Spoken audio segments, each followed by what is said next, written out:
நீங்கள் இணைந்திருப்பது சங்கமம் வானொலி, destiny in Jesus Christ, Tamil கிறிஸ்தவ வானொலி, கனேடிய மண்ணிலிருந்து ஒலிபரப்பாகிறது.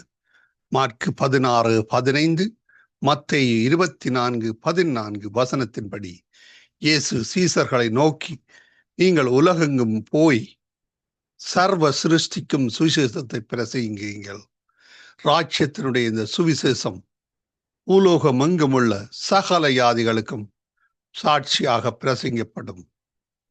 அப்பொழுது முடிவு வரும் என்ற வசனத்தின்படி ஆத்துமாக்களை பரலோகத்தில் சங்கமிக்கும் வானொலி சங்கமம், சங்கமம், சங்கமம்.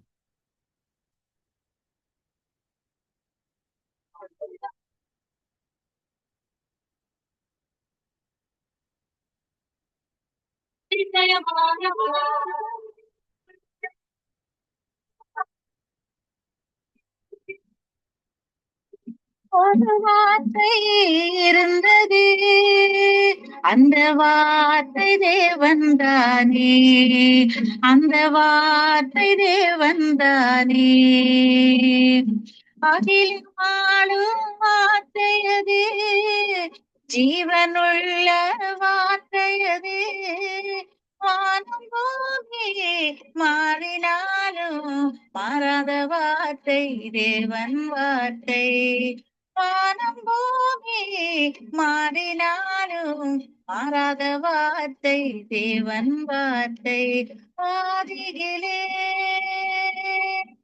ஒரு வார்த்தை இருந்தது, அந்த வார்த்தை தேவன்தானே, அந்த வார்த்தை தேவன்தானே, அந்த வார்த்தை தேவன்தானே.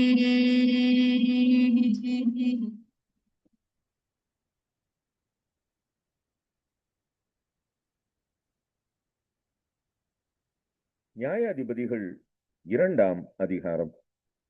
கர்த்தருடைய தூதனானவர் கில்காலிலிருந்து போகீமுக்கு வந்து, நான் உங்களை எகிப்திலிருந்து புறப்பட பண்ணி உங்கள் பிதாக்களுக்கு ஆணையிட்ட தேசத்தில் நான் உங்களை கொண்டு வந்து விட்டு உங்களோட பண்ணின என் உடன்படிக்கையை நான் ஒரு காலும் முறித்து போடுவதில்லை என்றும், நீங்கள் இந்த தேசத்தின் குடிகளோட உடன்படிக்கை பண்ணாமல் அவர்கள் பலிபீடங்களை இடித்துவிட கடவீர்கள் என்றும் சொன்னேன்.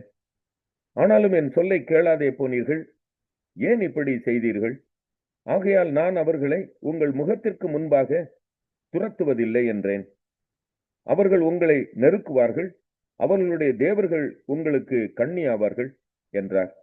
கர்த்தருடைய தூதனானவர் இந்த வார்த்தைகளை இஸ்ரவேல் புத்திரர் எல்லாரோடும் சொல்லுகையில் ஜனங்கள் உரத்த சத்தமிட்டு அழுதார்கள். அவ்விடத்திற்கு போகீம் என்று பெயரிட்டு அங்கே கர்த்தருக்கு பலியிட்டார்கள். யோசுவா இஸ்ரவேல் புத்திரராகிய ஜனங்களை அனுப்பிவிட்ட போது அவர்கள் தேசத்தை சுதந்திரித்துக் கொள்ள அவரவர் தங்கள் தங்கள் சுதந்திர வீதத்திற்கு போனார்கள். யோசுவாவின் சகல நாட்களிலும் கர்த்தர் இஸ்ரவேலுக்காக செய்த அவருடைய பெரிய கிரியைகளை எல்லாம் கண்டவர்களும் யோசுவாவுக்கு பின்பு உயிரோடு இருந்தவர்களுமாகிய மூப்பரின் சகல நாட்களிலும் ஜனங்கள் கர்த்தரை சேவித்தார்கள். நூனின் குமாரனாகிய யோசுவா என்னும் கர்த்தரின் ஊழியக்காரன் 110 வயதுள்ளவனாய் மரணமடைந்தான். அவனை எப்ராஹிமின் மலை தேசத்தில் உள்ள காயாஸ் மலைக்கு வடக்கே இருக்கிற அவனுடைய சுதந்திரத்தின் எல்லையாகிய திம்னாத் ஏரேசிலே அடக்கம் பண்ணினார்கள். அக்காலத்தில் இருந்த அந்த சந்ததியார் எல்லாரும் தங்கள் பிதாக்களுடன் சேர்க்கப்பட்ட பின்பு கர்த்தரையும் அவர் இஸ்ரவேலுக்காக செய்த கிரியையையும் அறியாத வேறொரு சந்ததி அவர்களுக்கு பின் எழும்பிற்று. அப்பொழுது இஸ்ரவேல் புத்திரர் கர்த்தரின் பார்வைக்கு பொல்லாப்பானதை செய்து பாகால்களை சேவித்து தங்கள் பிதாக்களை எகிப்து தேசத்திலிருந்து புறப்பட பண்ணின அவர்களுடைய தேவனாகிய கர்த்தரை விட்டு தங்களை சுற்றிலும் இருக்கிற ஜனங்களுடைய தேவர்களாகிய அந்நிய தேவர்களை பின்பற்றி போய் அவர்களை பணிந்து கொண்டு கர்த்தருக்கு கோபமூட்டினார்கள். அவர்கள் கர்த்தரை விட்டு பாகாலையும் அஸ்தரோத்தையும் சேவித்தார்கள். அப்பொழுது கர்த்தர் இஸ்ரவேலின் மேல் கோபம் உண்டவராகி அவர்கள் அப்புறம் தங்கள் சத்துருக்களுக்கு முன்பாக நிற்கக்கூடாதபடி கொள்ளையிடுகிற கொள்ளைக்காரர் கையில் அவர்களை ஒப்பு கொடுத்து அவர்களை சுற்றிலும் இருக்கிற அவர்கள் பகைஞரின் கையிலே விற்று போட்டார். கர்த்தர் சொல்லியபடியும் கர்த்தர் அவர்களுக்கு ஆணையிட்டிருந்தபடியும் அவர்கள் புறப்பட்டு போகிற இடமெல்லாம் கர்த்தருடைய கை தீமைக்கென்றே அவர்களுக்கு விரோதமாயிருந்தது. மிகவும் நெருக்கப்பட்டார்கள். கர்த்தர் நியாயாதிபதிகளை எழும்ப பண்ணினார். அவர்கள் கொள்ளையிடுகிறவர்களின் கைக்கு அவர்களை நீங்களாக்கி ரட்சித்தார்கள். அவர்கள் தங்கள் நியாயாதிபதிகளின் சொல்லை கேளாமல் அந்நிய தேவர்களை பின்பற்றி சோரம் போய் அவைகளை பணிந்து கொண்டார்கள். தங்கள் பிதாக்கள் கர்த்தரின் கற்பனைகளுக்கு கீழ்ப்படிந்து நடந்த வழியை அவர்கள் சீக்கிரமாய் விட்டு விலகி அவர்கள் செய்தபடி செய்யாமற் போனார்கள். கர்த்தர் அவர்களுக்கு நியாயாதிபதிகளை எழும்ப பண்ணுகிற போது கர்த்தர் நியாயாதிபதியோட கூட இருந்து அந்த நியாயாதிபதியின் நாட்களில் எல்லாம் அவர்கள் சத்துருக்களின் கைக்கு அவர்களை நீங்களாக்கி ரட்சித்து வருவார். அவர்கள் தங்களை இறுக பிடித்து ஒடுக்குகிறவர்களின் நிமித்தம் தவிக்கிறதினாலே கர்த்தர் மனஸ்தாபப்படுவார். நியாயாதிபதி மரணமடைந்த உடனே அவர்கள் திரும்பி அந்நிய தேவர்களை பின்பற்றவும் சேவிக்கவும் பணிந்து கொள்ளவும் தங்கள் பிதாக்களை பார்க்கிலும் கேடாய் நடந்து தங்கள் கிருத்தியங்களையும் தங்கள் முரட்டாட்டமான வழியையும் விடாதிருப்பார்கள். ஆகையால் கர்த்தர் இஸ்ரவேலின் மேல் கோபம் மூண்டவராகி இந்த ஜனங்கள் தங்கள் பிதாக்களுக்கு நான் கற்பித்த என் உடன்படிக்கையை மீறி என் சொல்லை கேளாதே போனபடியால் யோசுவா மரித்து பின்வைத்து போன ஜாதிகளில் ஒருவரையும் நான் இனி அவர்களுக்கு முன்பாக துரத்தி விடாதிருப்பேன். அவர்கள் பிதாக்கள் கர்த்தரின் வழியை கவனித்தது போல அவர்கள் அதிலே நடக்கும்படிக்கு அதை கவனிப்பார்களோ இல்லையோ என்று அவர்களை கொண்டு இஸ்ரவேலை சோதிப்பதற்காக அப்படி செய்வேன் என்றார். அதற்காக கர்த்தர் அந்த ஜாதிகளை யோசுவாவின் கையில் ஒப்புக்கொடாமலும் அவைகளை சீக்கிரமாய் நியாயாதிபதிகள் 3ஆம் அதிகாரம்.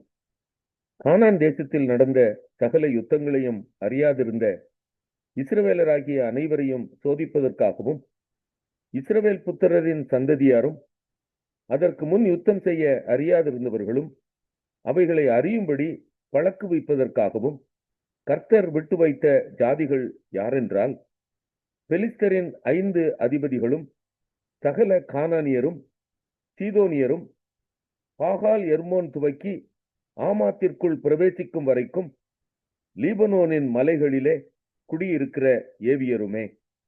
கர்த்தர் மோசேயை கொண்டு தங்கள் பிதாக்களுக்கு விதித்த கற்பனைகளுக்கு இஸ்ரவேலர் கீழ்ப்படிவார்களோ என்று அறியும்படி இஸ்ரவேலரை அவர்களாலே சோதிப்பதற்காக அவர்கள் விடப்பட்டிருந்தார்கள். இப்படி இஸ்ரவேல் புத்திரர் கானானியர், ஏத்தியர், எமோரியர், பெரிசியர், ஏவியர், எபூசியர் ஆகிய இவர்கள் நடுவே குடியிருந்து அவர்களுடைய குமாரத்திகளை விவாகம் பண்ணி தங்களுடைய குமாரத்திகளை அவர்கள் குமாரருக்கு கொடுத்து அவர்கள் தேவர்களை சேவித்தார்கள். இப்படி இஸ்ரவேல் புத்திரர் கர்த்தரின் பார்வைக்கு பொல்லாப்பானதை செய்து தங்கள் தேவனாகிய கர்த்தரை மறந்து பாகால்களையும் தோப்பு விக்கிரகங்களையும் சேவிக்கிற போது கர்த்தர் இஸ்ரவேலின் மேல் கோபம் மூண்டவராகி அவர்களை மெசொப்பொத்தாமியாவின் ராஜாவாகிய கூசான் ரிஷதாயிமின் கையிலே விற்று போட்டார்.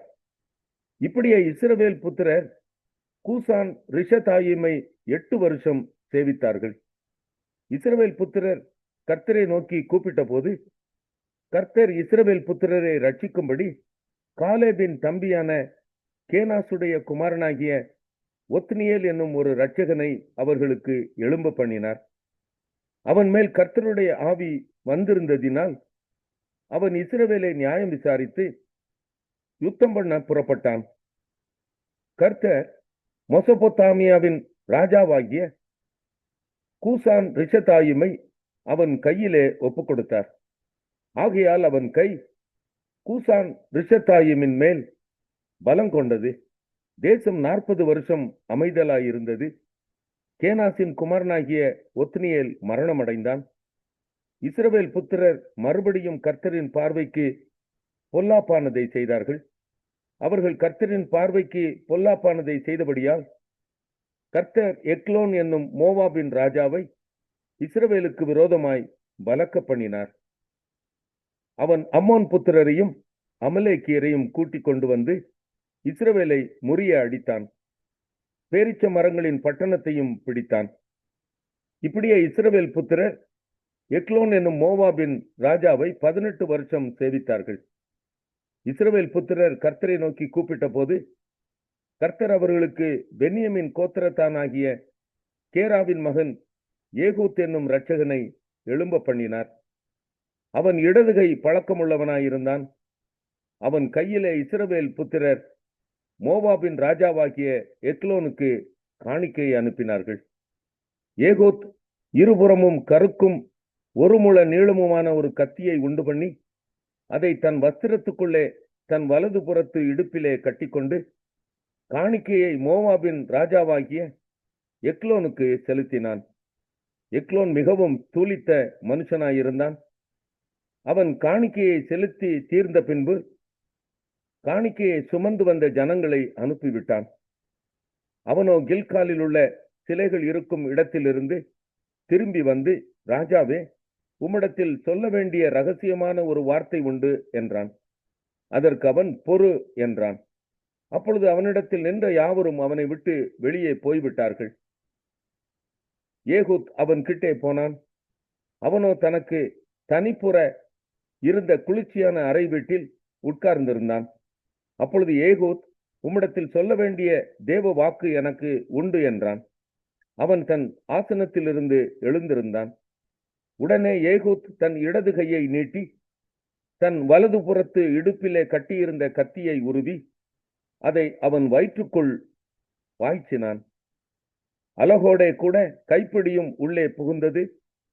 அவனுடைய வயிற்றுக்குள் போன கத்தியை அவன் இழுக்க கூடாதபடிக்கு நிணம் அலகை சுற்றி கொண்டடைத்தது. அது பின்புறத்திலே புறப்பட்டது. ஏகூத் புறப்பட்டு அறை வீட்டின் கதவை சாத்தி பூட்டி போட்டு கொலுக்கூடத்தின் வழியாய் போய்விட்டான். அவன் போன பின்பு ஊழியக்காரர் வந்து பார்த்தார்கள். இதோ அறை வீட்டின் கதவு பூட்டி இருந்தது. ஆகையால் அவர் அந்த குளிர்ச்சியான அறையிலே மல ஜலாதி இருக்கிறாராக்கும். அவர்கள் சலித்து போக மட்டும் காத்திருந்தார்கள். அவன் அறை வீட்டின் கதவை திறக்கவில்லை. ஆகையால் ஒரு திறவுகோலை எடுத்து திறந்தார்கள். இதோ அவர்கள் ஆண்டவன் தரையிலே செத்து கிடந்தான்.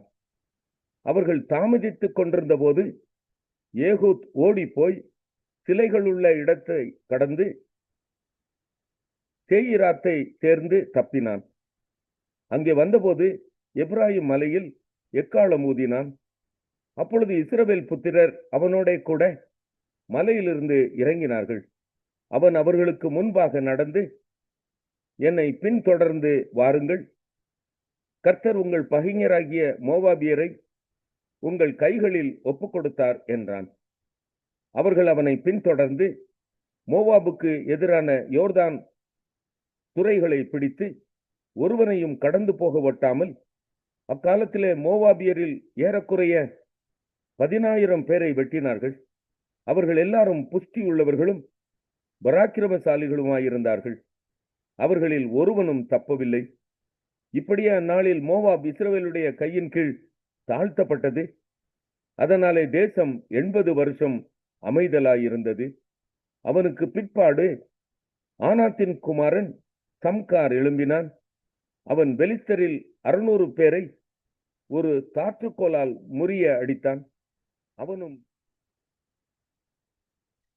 ஏசாயா 31 அதிகாரம். சகாயம் அடையும்படி இஸ்ரவேலுடைய பரிசுத்தரை நோக்காமலும் கர்த்தரை தேடாமலும் எகிப்துக்கு போய் குதிரைகள் மேல் நம்பிக்கை வைத்து ரதங்கள் அநேகமாய் இருப்பதினால் அவைகளை நாடி குதிரை வீரர் மகா பலசாலிகளாய் இருப்பதினால் அவர்களை நம்பிக்கொண்டிருக்கிறவர்களுக்கு ஐயோ. அவரும் ஞானமுள்ளவர். அவர் தம்முடைய வார்த்தைகளை மறுக்காமல் தீங்கு வரப்பண்ணி தீமை செய்கிறவர்களின் வீட்டுக்கும் அக்கிரமக்காரருக்கு சகாயம் செய்கிறவர்களுக்கும் விரோதமாக எழும்புவார். எகிப்திய தெய்வம் அல்ல, மனுஷர் தானே. அவர்களுடைய குதிரைகள் ஆவி அல்ல, மாம்சம்தானே. கர்த்தர் தமது கரத்தை நீட்டுவார். அப்பொழுது சகாயம் செய்கிறவனும் இடறி சகாயம் பெறுகிறவனும் விழுந்து அனைவரும் ஏகமாய் அழிந்து போவார்கள். கர்த்தர் என்னுடனே சொன்னது, சிங்கமும் பாலசிங்கமும் தங்கள் இரையை பிடித்திருக்கும் போது கெர்ச்சித்து தங்களுக்கு விரோதமாய் கூப்பிடுகிற திரளான மேய்ப்பர்களின் சத்தத்தினாலே கலங்காமலும் அவர்கள் அமளியினாலே பணியாமலும் இருக்கிறது போல சேனைகளின் கர்த்தர் சீயோன் மலைக்காகவும் அதன் மேட்டுக்காகவும் யுத்தம் பண்ண இறங்குவார். பறந்து காக்கிற பட்சிகளைப் போல சேனைகளின் கர்த்தர் எருசலேமின் மேல் ஆதரவாக இருப்பார். அவர் அதை காத்து தப்ப பண்ணுவார். அவர் கடந்து வந்து அதை விடுவிப்பார். இஸ்ரவேல் புத்திரரே, நீங்கள் முற்றிலும் விட்டு விலகினவரிடத்தில் திரும்புங்கள். உங்களுக்கு பாவமாக உங்கள் கைகள் செய்திருந்த வெள்ளி விக்கிரகங்களையும் பொன் விக்கிரகங்களையும் உங்களில் ஒவ்வொருவரும் அக்காலத்திலே வெறுத்து விடுவீர்கள். அப்பொழுது வீரனுடைய பட்டயம் அல்லாத பட்டயத்தாலே அசீரியன் விழுவான். நீசனுடைய பட்டயம் அல்லாத பட்டயமே அவனை பட்சிக்கும். அவன் பட்டயத்துக்கு தப்ப ஓடுவான். அவன் வாலிபர் கலைந்து போவார்கள். அவனுடைய கண்மலை பயத்தினால் ஒளிந்து போம். அவர்களுடைய பிரபுக்கள் கொடியை கண்டு கலங்குவார்கள் என்பதை சீயோனில் நெருப்பையும் எருசலேம். அப்போஸ்தலனாகிய யாக்கோபு எழுதின பொதுவான நிருபம். 1 அதிகாரம். தேவனுக்கும் கர்த்தராகிய இயேசு கிறிஸ்துவுக்கும் ஊழியக்காரனாகிய யாக்கோபு சிதறி இருக்கிற 12 கோத்திரங்களுக்கும் வாழ்த்துதல் சொல்லி எழுதுகிறதாவது, என் சகோதரரே, நீங்கள் பலவிதமான சோதனைகளில் அகப்படும்போது உங்கள் விசுவாசத்தின் பரீட்சையானது பொறுமையை உண்டாக்கும் என்று அறிந்து அதை மிகுந்த சந்தோஷமாய் எண்ணுங்கள். நீங்கள் ஒன்றிலும் குறைவுள்ளவர்களாயிராமல் பூரணராயும் நிறைவுள்ளவர்களாயும் இருக்கும்படி பொறுமையானது பூரண கிரியை செய்ய கடவது. உங்களில் ஒருவன் ஞானத்தில் குறைவுள்ளவனாயிருந்தால் யாவருக்கும் சம்பூரணமாய் கொடுக்கிறவரும் ஒருவரையும் கடிந்து கொள்ளாதவருமாகிய தேவனிடத்தில் கேட்க கடவன். அப்பொழுது அவனுக்கு கொடுக்கப்படும். ஆனாலும் அவன் எவ்வளவாகிலும் சந்தேகப்படாமல் விசுவாசத்தோட கேட்க கடவன். சந்தேகப்படுகிறவன் காற்றினால் அடிபட்டு அலைகிற கடலின் அலைக்கு ஒப்பாயிருக்கிறான்.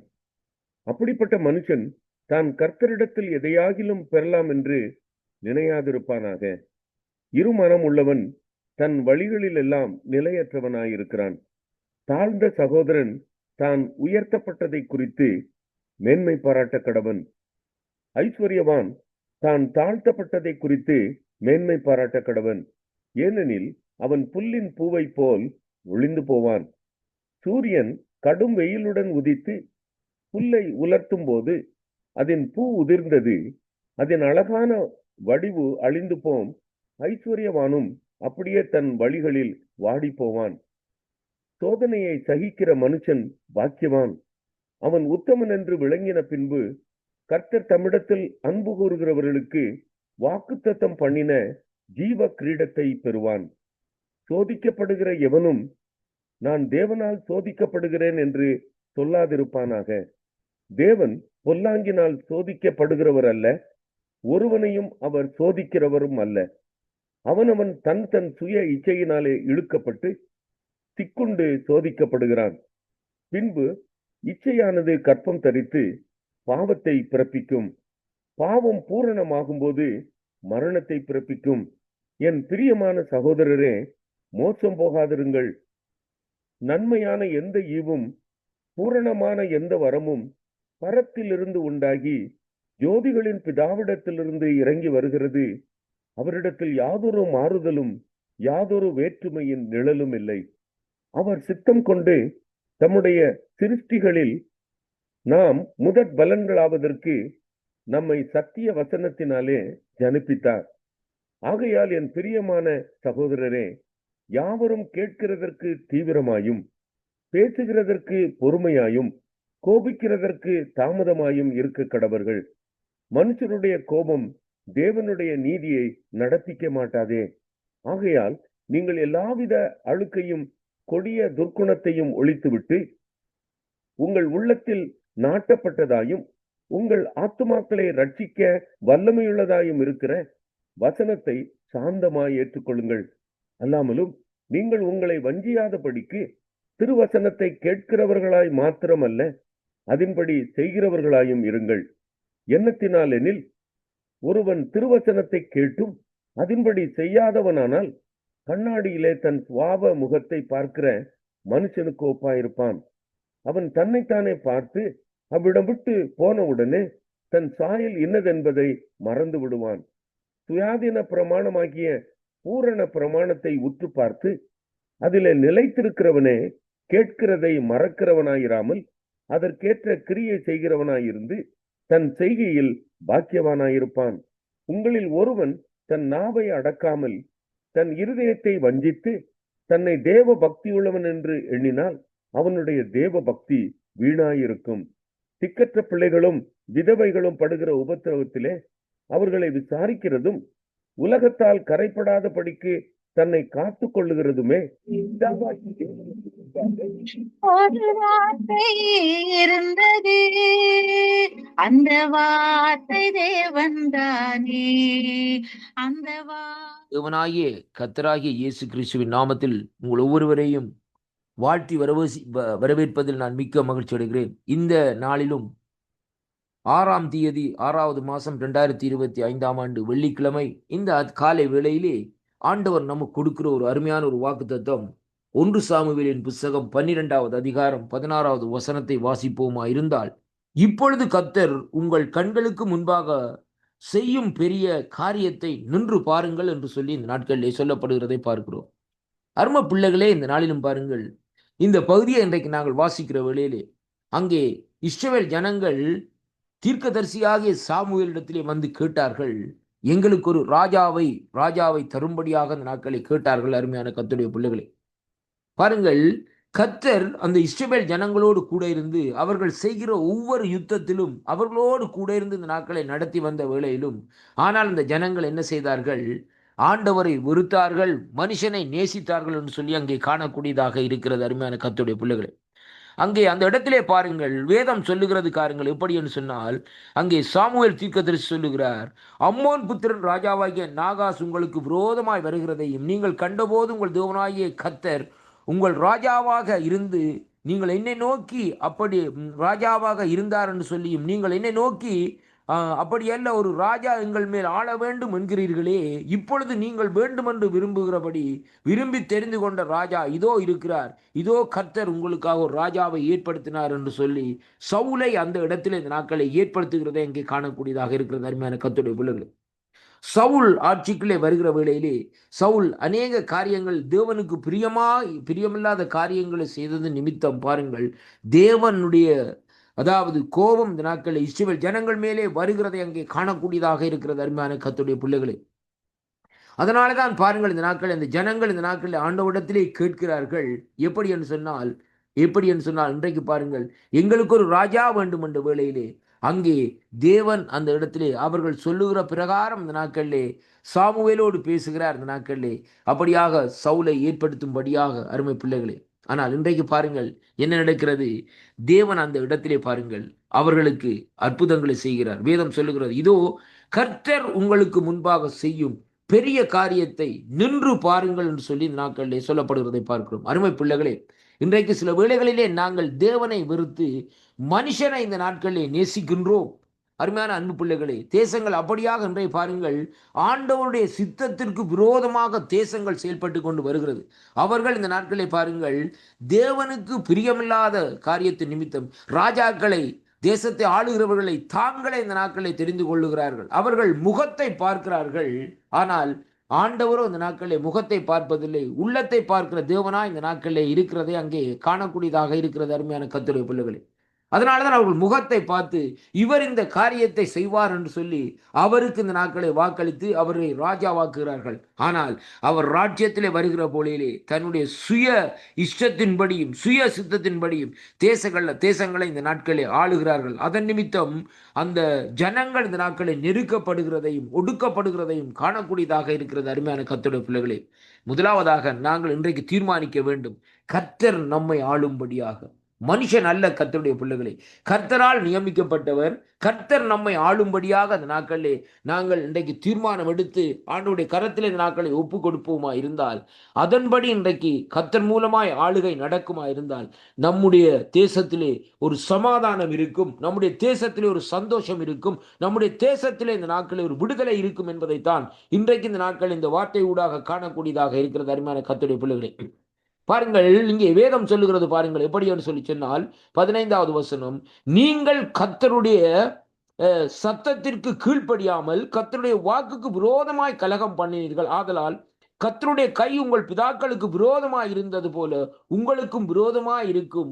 அப்பொழுதுதான் அவர் சொல்லுகிறார், இப்பொழுது கர்த்தர் உங்கள் கண்களுக்கு முன்பாக செய்யும் பெரிய காரியத்தை நின்று பாருங்கள் என்று சொல்லி இந்த நாட்களிலே சொல்லப்படுவதை பார்க்கிறோம். அருமையான கர்த்தருடைய பிள்ளைகளே, இந்த வாக்கு தத்துவத்தின்படி இன்றைய நாளும் அருமை பிள்ளைகளே, இந்த நாட்களிலே கர்த்தருடைய சத்தத்தை கேளுங்கள்.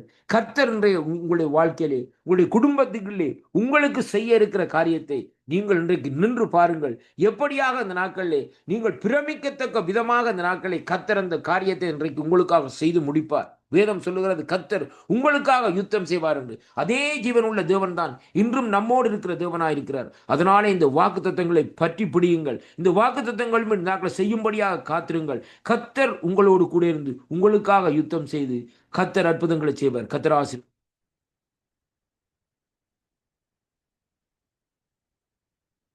ஆமென். மீட்பராகிய இயேசு கிறிஸ்துவின் இனி நாம்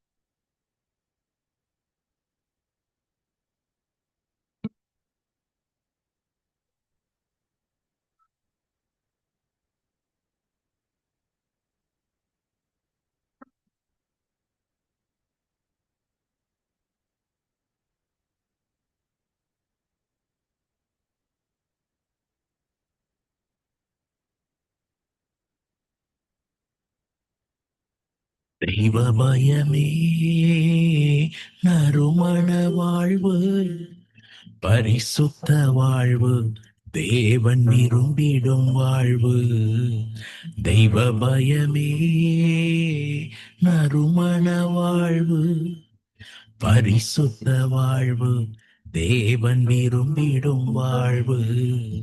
அலங்கரிப்போம் தேவ பக்தியா,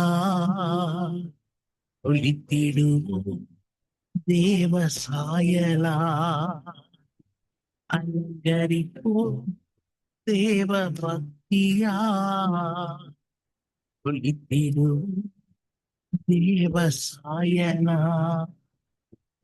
தெய்வ பயமே நறுமண வாழ்வு, பரிசுத்த வாழ்வு, தேவன் விரும்பிடும் வாழ்வு.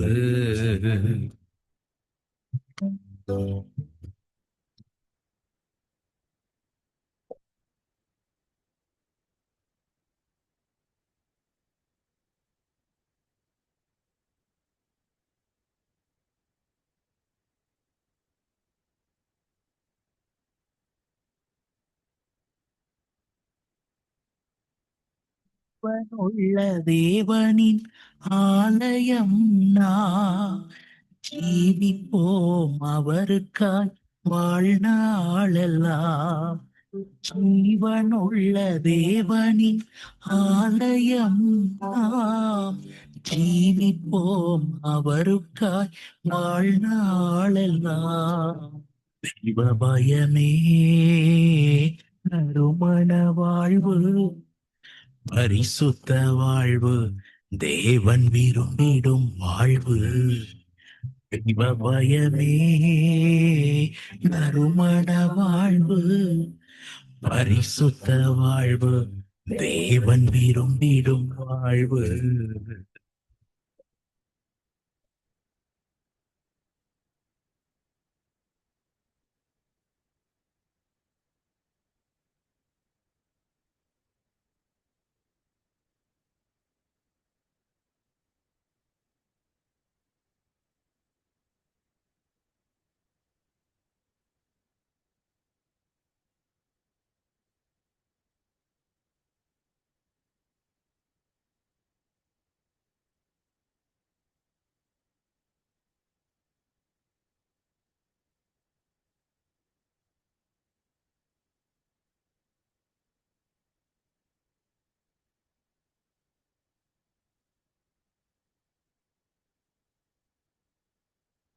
ஆண்களாகவே நம்மை மாற்றினார்.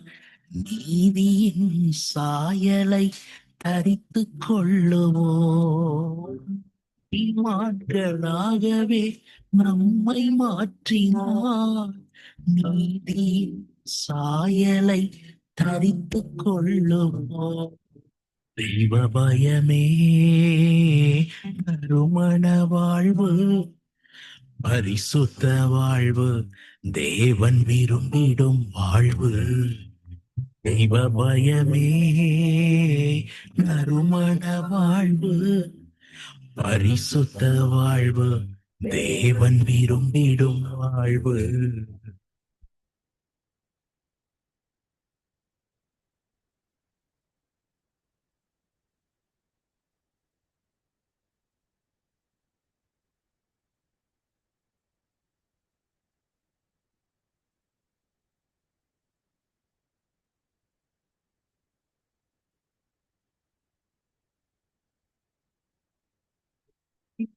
ஆராதனை செய்குவோம். பக்தியோடு இயேசுவின் பின்னே செல்லுவோம். பக்தியுள்ள ஆராதனை செய்குவோம். பக்தியோடு இயேசுவின் பின்னே செல்லுவோம். தெய்வ பயமே நறுமண வாழ்வு, பரிசுத்த வாழ்வு.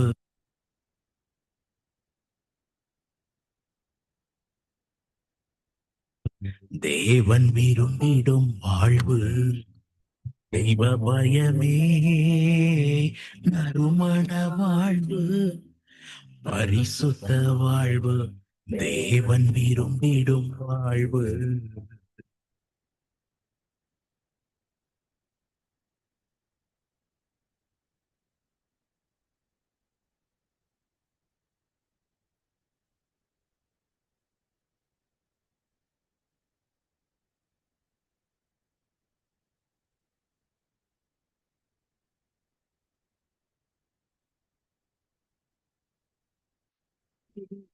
நேரம் நெருங்கிவிட்டது. அந்தகார கிரியைகள் முற்றும் அகற்றுவோம். இடியும் நேரம் நெருங்கிவிட்டது. அந்தகார கிரியைகள் முற்றும் அகற்றுவோம். தெய்வ பயமே நறுமண வாழ்வு, பரிசுத்த வாழ்வு, தேவன் விரும்பிடும் வாழ்வு. தெய்வ பயமே நறுமண வாழ்வு, பரிசுத்த வாழ்வு, தேவன் விரும்பி